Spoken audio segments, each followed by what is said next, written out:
Ballia collectorate में शुक्रवार को राजपूत करणी सेना के सदस्यों ने बिजली विभाग के खिलाफ जोरदार प्रदर्शन किया। यह प्रदर्शन 2 छात्राओं की करंट लगने से हुई मौत के विरोध में किया गया। करणी सेना के सदस्यों ने जिलाधिकारी को संबोधित एक ज्ञापन उनके प्रतिनिधि को सौंपा। प्रदर्शनकारियों ने बताया कि 2 दिन पहले जीरा बस्ती में आंचल और अलका नाम की 2 छात्राओं की स्कूल से घर लौटते समय मौत हो गई थी। भारी बारिश के कारण जल जमाव था और पानी में गिरी बिजली के तार की चपेट में आने से उन्हें करंट लगा था। करणी सेना ने इस घटना के लिए बिजली विभाग के गैर जिम्मेदार कर्मचारियों और अधिकारियों को जिम्मेदार ठहराया। उन्होंने आरोप लगाया कि यदि 2 महीने पहले समाज सेवी मुन्ना बहादुर सिंह की चेतावनी पर ध्यान दिया गया होता तो यह हादसा टल जाता। करणी सेना ने मांग की कि मृतक छात्राओं के परिजनों को 50 लाख रुपए का आर्थिक मुआवजा दिया जाए। उन्होंने पोस्टमार्टम हाउस बलिया के कर्मचारियों द्वारा मृतकों के परिजनों से अवैध वसूली की भी निंदा की। करणी सेना ने जिले में जर्जर तारों और खंभों को 15 दिन के भीतर ठीक करने की मांग की। चेतावनी दी कि ऐसा न होने पर भविष्य में ऐसी घटनाएं हो सकती हैं। उन्होंने दोषी बिजली विभाग के कर्मचारियों और अधिकारियों के खिलाफ उचित धाराओं में मुकदमा दर्ज कर कार्रवाई की मांग की। बिजली विभाग की तानाशाही नहीं चलेगी, नहीं चलेगी। बिजली विभाग की तानाशाही नहीं चलेगी, नहीं चलेगी। बलिया के जनप्रतिनिधि मुर्दाबाद, मुर्दाबाद, मुर्दाबाद। बलिया के जनप्रतिनिधि मुर्दाबाद, मुर्दाबाद, मुर्दाबाद। मामला क्या है, क्यों आज आप लोग यहाँ बैठे हुए हैं? जैसा कि आप सभी को पता है कि अभी विद्युत विभाग के घोर लापरवाही के चलते 2 बेटियां ने अपनी जान गंवा दी है, जिससे पूरा समाज आहत है, पूरा जनपद आहत है। और ये बिजली विभाग की घोर लापरवाही है, जिला प्रशासन की घोर लापरवाही है, यहाँ के जनप्रतिनिधियों की घोर लापरवाही है, जिसके एवज में आज 2 बेटियों ने अपना, जब मुन्ना बहादुर ने इसका संग्राम का, जिस तरह मंगल पांडे जी ने आंदोलन किया था पहला, उसी तरह विद्युत विभाग के खिलाफ मुन्ना बहादुर ने आंदोलन खोला तो उनके साथ आज जनपद खड़ा हो गया होता तो आज 2 बेटियों की कुर्बानी नहीं देगी। नहीं, आपकी मांग क्या है, क्यों यहाँ बैठे हुए? मांग है जो एससी है, जनपद का एससी है, उसको बर्खास्त किया जाए, उसको और जितने संलिप्त इसमें कर्मचारी है सबको निलंबित किया जाए और हत्या के एवज में उन पर मुकदमा दर्ज कर उनको जेल भेजने का काम किया जाए। इसमें डीएम ने उन दोनों को निलंबित कर दिया और उनके खिलाफ एफआईआर भी लिख दी गई है। अब क्या मांग है? अभी तक उनकी गिरफ्तारी नहीं हुई, पहली बात तो। और एससी जो है, एससी जो इसका मुख्य दोषी है, एससी है लाल साहब जिसका नाम है, वो इसका मुख्य दोषी है। उस पर कोई कार्रवाई नहीं हुई। क्यों उसको बचाया जा रहा है? क्यों उसको बचाया जा रहा है बताइए। तो अभी कोई मौके पे आया, ज्ञापन कोई ने लिया, किसी ने आपकी बात सुनी? नहीं, हमारी बात अभी तक डीएम साहब के कानों तक हमारी आवाज नहीं जा रही है।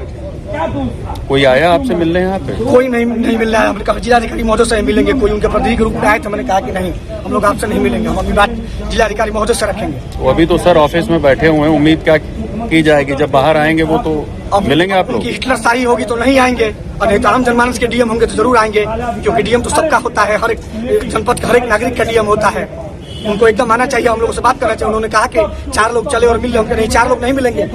ये 400 करोड़ की आबादी की बात है। तो जितने लोग आए हैं सबको इसी उम्मीद से आए हैं कि डीएम साहब को हम लोग उसको संतुष्ट करेंगे। तो जिलाधिकारी महोदय से मैं चाहूंगा कि आप बाहर आए, हम लोग की बात सुने, हम लोग की आवाज आम जनमानस को बताएं। मुन्ना बहादुर की अभी बेल भी नहीं हुई है, जैसे कि यही तो दुर्भाग्य है पत्रकार साहब कि आज मुन्ना बहादुर के साथ ये जनपद खड़ा हो गया होता तो 2 बेटियों को जान नहीं गंवानी पड़ती। इन्हीं किसी घोर लापरवाही की देन है कि आज ये स्थिति पैदा हुई। जिले में आपके कई प्रतिनिधि भी हैं, कई 2 मंत्री हैं, उनसे क्या? वो तो फोटो खिंचाने में मस्त है भाई, उनको संघर्ष से कोई मतलब नहीं।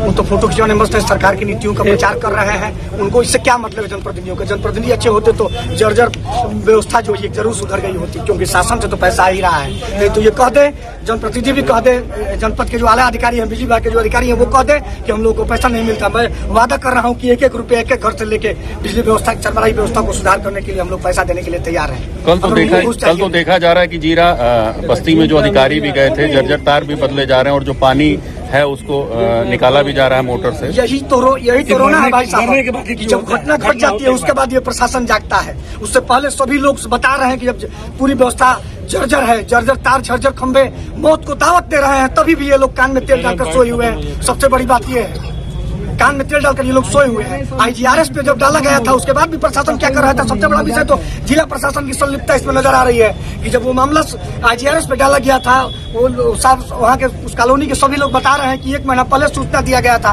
तभी प्रशासन सो रहा है। तो इसका जिम्मेदार कौन है? कौन लेगा इसकी जिम्मेदारी? किसी न किसी को जिम्मेदारी लेनी पड़ेगी। जो SC लाल सिंह जी हैं वो भी मौके पे कल गए थे और कल उन चीजों को वो वही होता है, वो घटना के बाद ही जाते हैं, घटना से पहले नहीं जाते हैं। घटना से पहले अधिकारियों को भेज दिए होते, वो जर्जर तार बदल गया होता तो आज 2 बेटियां जिंदा होती, उनका परिवार सूना नहीं होता। आप समझ रहे होंगे, आप पत्रकार महोदय, आप भी बच्चे बच्चियों के बाप होंगे, आप समझ रहे होंगे, जितने भाई हैं हमारे समझ रहे होंगे कि संतान की पीड़ा क्या होती है। उन्होंने 2 बेटियां खोई हैं, हम और आप तो बहुत आसानी से अपने घर में बहुत आसानी से हर कार्यों को। कौन है ऐसा जनपद में जो इस बिजली विभाग भ्रष्ट व्यवस्था से नहीं पीड़ित है? बताइए, कोई एक आदमी इस लोगों में खड़ा होकर कहते कि हम लाइन हमने कह रहा है, हमने संतोष पंजे, कोई एक आदमी बताइए पूरे जनपद में।